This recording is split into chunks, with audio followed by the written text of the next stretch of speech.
Bonjour et bienvenue à tous pour cette nouvelle vidéo. Aujourd'hui, je vais vous parler des parcs animaliers, ou autrement dit des zoos. J'ai ma propre expérience dans ce domaine en tant que visiteur ou en tant que soigneur animalier. J'ai plusieurs choses à vous faire découvrir et à vous expliquer à travers cette vidéo.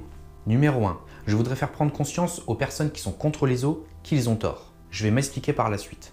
Numéro 2. J'aimerais expliquer, à vous qui regardez la vidéo, les règles de base à respecter lorsque vous allez visiter ce genre de structure. Numéro 3. Je finirai par parler de la stéréotypie. Un zoo ou parc animalier est une structure publique ou privée présentant des animaux en captivité ou en semi-liberté. Ils sont soumis à une autorisation préfectorale d'ouverture imposant la présence d'un responsable des animaux qui doit être titulaire d'un certificat de capacité. On appelle le plus souvent cette personne le capacitaire. Certains parcs sont spécialisés dans l'accueil d'un seul type d'animaux. Ça peut être soit les primates, soit les oiseaux, les reptiles ou les poissons. Numéro 1. Les personnes qui regardent cette vidéo et qui sont contre les zoos, sans doute parce que vous êtes un grand défenseur de la cause animale, et je le respecte. Sachez que je défends moi-même la cause animale. J'ai été pendant 3 ans bénévole à la SPA et j'ai aussi postulé à la Fondation 30 millions d'amis pour y être enquêteur bénévole. Alors pour revenir à votre désaccord et à votre mécontentement envers les zoos, laissez-moi vous démontrer que vous avez un peu tort. En effet, à la demande du public n'aimant pas voir les animaux en cage, les parcs animaliers ont développé le concept dit zoo sans barreaux. Alors qu'est-ce que la différence entre un zoo dit classique et un zoo dit sans barreaux ? Tout simplement, les zoos dits sans barreaux ont fait de nombreux aménagements afin d'améliorer la vision des animaux tout en respectant leurs conditions de vie. Tout d'abord, la conception des cages a été modifiée. Le grillage et les barreaux ont été remplacés par du verre. De plus, des enclos ont été délimités par des fosses d'une largeur suffisamment importante pour la sécurité du public avec des pentes abruptes, par exemple pour les éléphants et les ours, ou bien de l'eau créant ainsi des îles abritant le plus souvent des singes. Afin d'améliorer l'observation des animaux, différents moyens ont été mis en œuvre, comme des tunnels en verre épais traversant les enclos, des passerelles passant au-dessus, des enclos à luminosité inversée afin d'observer des espèces nocturnes, etc. Au cours des siècles, les zoos ont considérablement évolué, en améliorant sans cesse la condition de vie des animaux. Leur objectif majeur devient alors de reproduire le plus fidèlement possible leur habitat naturel. En effet, selon le milieu d'origine de l'animal, que ce soit la forêt, la montagne, le désert ou la mer, son habitat est reconstitué dans son enclos. On parle alors d'enrichissement du milieu. Il existe aussi un troisième concept, dit zoo-safari. On parle de zoo-safari pour rappeler les safaris africains. Bon nombre d'entre eux développent le concept de la visite en voiture. Les animaux sont maintenus en semi-liberté dans de grands enclos que le visiteur peut traverser en voiture. Cela permet d'augmenter la taille des enclos et pour le public de voir les animaux dans leur milieu sans barrière. Ceci nécessite des mesures de sécurité importantes, car ce système de zoo-safari peut accueillir des animaux dangereux comme le lion ou l'ours. Les parcs animaliers ont plusieurs missions. Le loisir, afin de divertir au contact de la faune sauvage et pour l'amour des animaux, le public. La pédagogie et l'éducation, car les zoos contribuent à sensibiliser et à responsabiliser les nouvelles générations. La conservation, car le but des parcs animaliers reste la conservation ex situ, en préservant des espèces sauvages en voie de disparition. Alors, qu'est-ce que la conservation ex situ ? C'est le maintien en captivité des populations animales en vue d'une éventuelle réintroduction et favorisant la mise en place de programmes de reproduction. Et la dernière mission, la recherche. Plus spécifiquement, la recherche en zoo concerne les sujets suivants. Le comportement, la gestion en captivité, la biologie et la reproduction, les pathologies, la génétique, la nutrition des espèces étudiées. Alors voilà tous les bienfaits de nombreux parcs animaliers. Après, bien évidemment, tous ne sont pas comme ça et il existe encore des zoos dits classiques où les animaux sont détenus en captivité dans des conditions déplorables. Mais s'il vous plaît, pour ceux qui sont contre les zoos, n'en faites pas un cliché.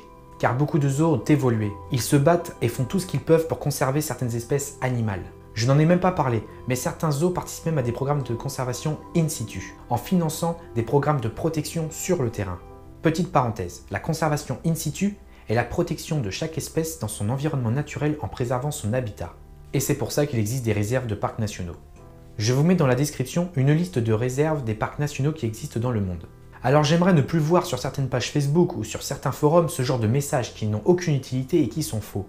Un zoo est un lieu où on expose des animaux sauvages dans des cages grillagées et bétonnées. Les zoos sont des prisons pour animaux innocents. Après, si vous avez vraiment la preuve qu'un zoo détient dans de mauvaises conditions des animaux, dénoncez ce parc mais n'en faites pas une généralité. Car beaucoup font de la conservation et sans eux, plusieurs espèces animales seront aujourd'hui éteintes. Petite information, sachez que certains animaux en captivité vivent plus longtemps que s'ils étaient dans la nature. C'est le fruit de bons soins, d'un bon entretien et d'une bonne conservation de cette espèce. Et c'est surtout qu'ils sont protégés de la chasse, du braconnage et de la destruction de leur territoire par l'homme. Numéro 2. Visiter un parc animalier est une belle occasion pour une promenade en famille ou pour combler une journée ensoleillée entre amis. C'est l'occasion de découvrir certaines espèces animales que vous n'aviez jamais vues en vrai. L'entrée au parc, le plus souvent, c'est payant. Le tarif varie selon certains critères. Ça dépend de l'âge, de si on est seul ou en groupe, de la validité d'une personne, etc. Comme je l'ai dit en début de vidéo, j'ai une certaine expérience dans ce milieu. En effet, j'ai été plusieurs fois visiteur de différents zoos et j'y ai aussi travaillé pendant un certain temps. Que ça soit en tant que visiteur ou en tant que soigneur animalier, j'ai été surpris par le manque de respect des gens qui viennent visiter un zoo. Attention, je ne dis pas que tout le monde fait ça. Mais il y a une grande partie de personnes qui, étant dans un lieu public, se sentent dans le droit de faire tout et n'importe quoi. Je m'explique, que ça soit dans un lieu public ou privé, il y a toujours des règles à respecter. Dans un parc animalier, c'est pareil. Il y a des choses qu'on peut faire et des choses à ne pas faire. Je vous présente ici une petite liste de choses que j'ai pu voir lorsque j'étais un visiteur ou un soigneur animalier.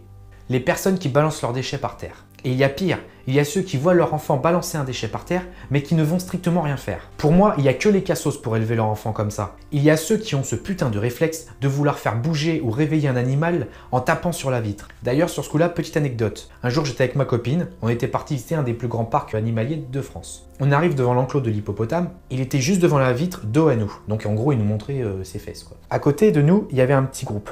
Donc les âges, ça variait, il y avait des enfants comme il y avait des vieux. Et dans ce groupe, à un moment, une dame qui arrêtait pas de frapper sur la vitre. Première fois, bon, je la regardais, je me suis dit, toi, qu'on va pas commencer.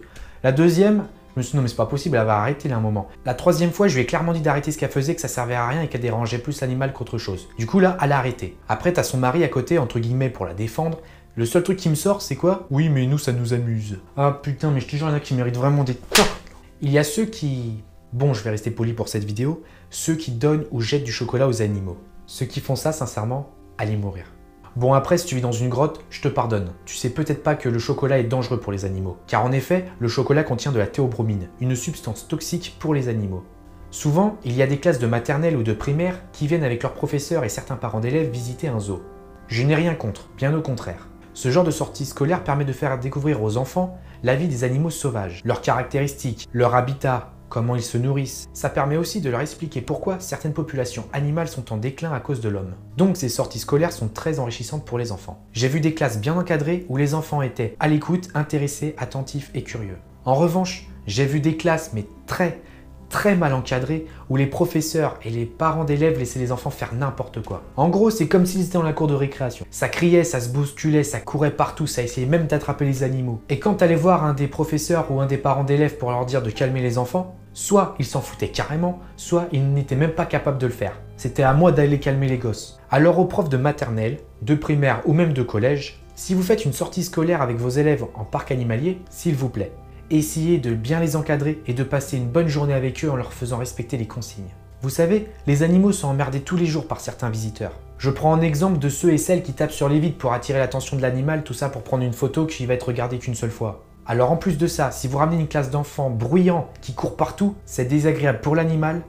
pour les soigneurs animaliers et aussi pour les autres visiteurs. Souvent dans les parcs animaliers, il y a une ferme. Les animaux qui y sont présentés sont la plupart du temps des lapins, des cochons d'Inde, des ânes, il peut y avoir des cochons, mais il y a surtout les chèvres naines. Il est même autorisé aux visiteurs de rentrer dans l'enclos des chèvres pour les caresser, et le plus souvent les enfants sont contents. À savoir qu'il y a toujours à l'entrée un règlement qui est d'ailleurs souvent enfreint.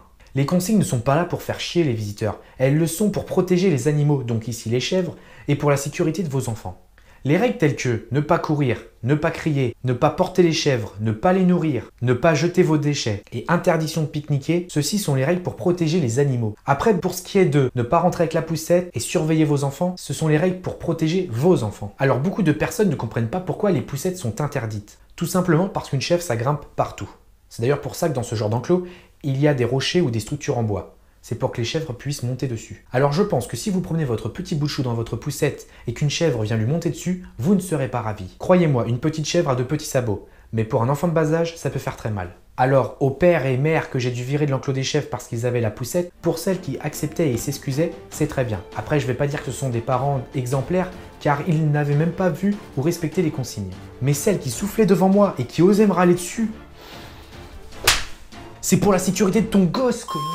Numéro 3. La stéréotypie. Qu'est-ce que c'est et pourquoi je vais vous en parler dans cette vidéo?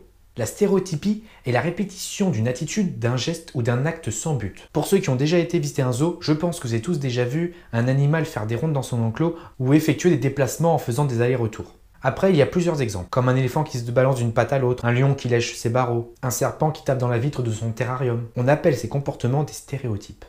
Car en effet, certains animaux sauvages vivant en captivité ont tendance à développer des comportements anormaux liés à l'ennui. Les soigneurs animaliers doivent essayer de ne pas laisser leurs pensionnaires s'ennuyer. Pour ça, ils participent à l'élaboration des enclos et à la mise en place d'enrichissement du milieu afin de stimuler l'activité des animaux, notamment en cachant de la nourriture dans les enclos, en dispersant des branchages pour les éléphants et les girafes, ou en disposant des cuillerées de miel sur les troncs des arbres pour les ours. Les soigneurs conçoivent également de nouveaux équipements, soit pour remplacer les anciens et renouveler l'environnement des animaux, soit pour apporter une nouveauté dans l'enclos.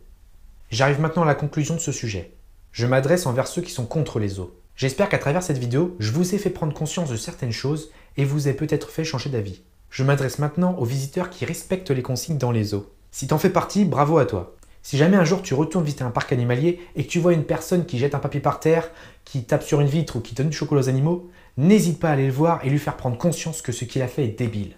Et pour finir, concernant la stéréotypie, les animaux sauvages vivant en captivité et qui ont ce comportement, qu'on appelle stéréotype, c'est comparable au TOC de chez l'être humain, trouble obsessionnel compulsif. Ce n'est pas que ces animaux sont maltraités ou en mauvais état, c'est tout simplement qu'ils s'ennuient et qu'ils ont besoin d'une source de divertissement. Voilà, cette vidéo est maintenant terminée, j'espère qu'elle vous aura plu et vous aura été enrichissante. En attendant, n'hésitez pas à me laisser une petite patte bleue et à vous abonner. Merci.